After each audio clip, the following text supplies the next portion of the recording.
Hey everybody, I'm Stephen Christensen. In this podcast, we're going to talk about 6 essential tips for growing a social media campaign.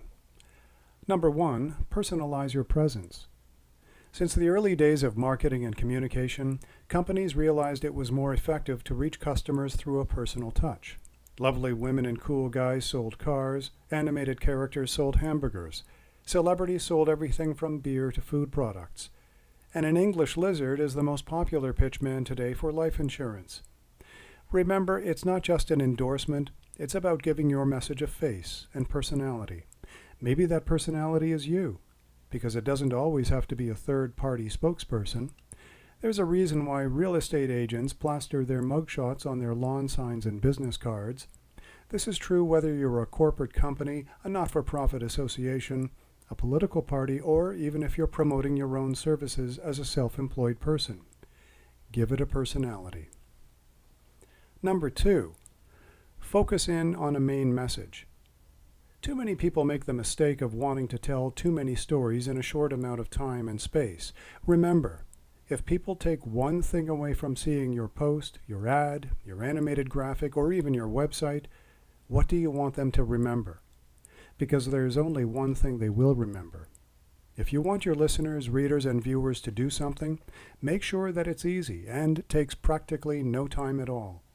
A radio ad asking listeners to remember a phone number, slogan, company name, hashtag, and website is not only too much information for the listener, it requires someone to somehow transcribe all that information, if they can remember it.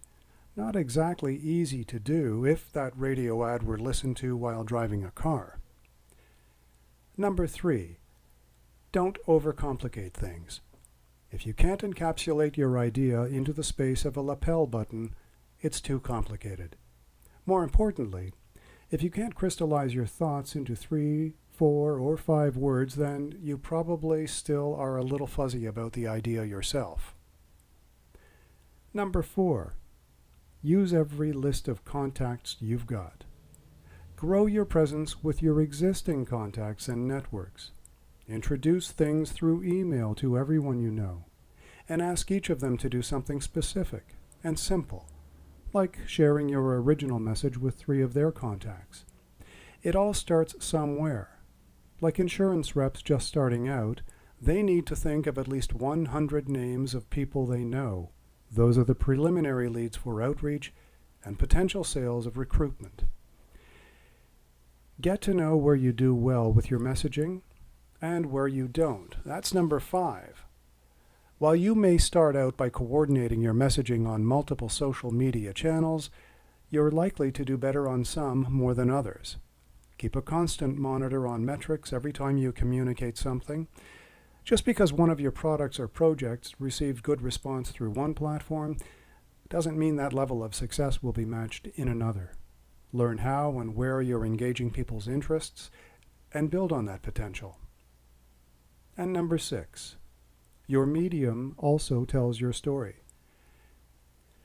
You probably wouldn't try to explain the details of a PowerPoint presentation over the radio or through a podcast. That's best suited for a visual medium.